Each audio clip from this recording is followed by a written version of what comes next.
जो क्वेश्चन हमें नहीं आ रहा होता उसके गलत होने से ज्यादा दुख होता है उस क्वेश्चन का जो हमें ऑलरेडी आ रहा होता है, बट हम उसे गलत कर देते हैं and at the end we call it a silly mistake. But no, it's not a silly mistake, it's a big blunder that you are doing in your exam. My name is Varsha, a first year MBBS student at AIIMS Jammu, and in this video I'm just going to talk about 4 simple ways to reduce your silly mistakes. So first, question को बहुत ज्यादा ध्यान से पढ़िए क्योंकि बहुत सारी statements ऐसी होती है जो आपको कंफ्यूज करने के लिए ही दी गई होती हैं, जैसे कि which of the following statements is correct accept.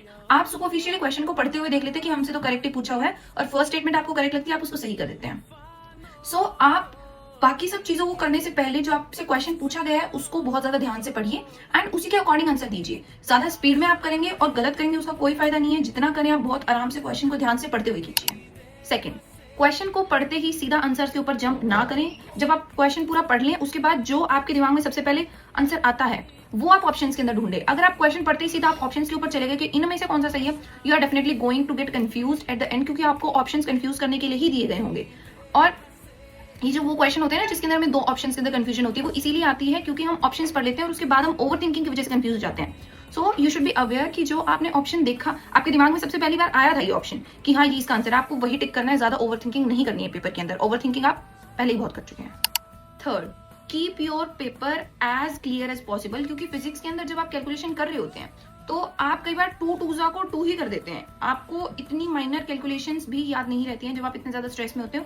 सो आप ट्राई कीजिए कि जितने भी आप फिजिक्स के न्यूमेरिकल सॉल्व कर रहे हैं तो उसके जो भी स्टेप्स हैं आप सीरियल वाइज लिख रहे हैं. इतना ज्यादा कंफ्यूज नहीं हो रहे हैं कि इसकी कैलकुलेशन एक पेज पे यहाँ एक, यहाँ एक, वहां है. जब आप दोबारा उस कैलकुलेशन को देख रहे होते हैं, जब आपको ऑप्शंस में नहीं मिलता है तो आप और ज्यादा कंफ्यूज हो जाते हैं कि मैंने तो पूरा गलत कर दिया है एंड आप फ्रस्ट्रेट हो जाते हो.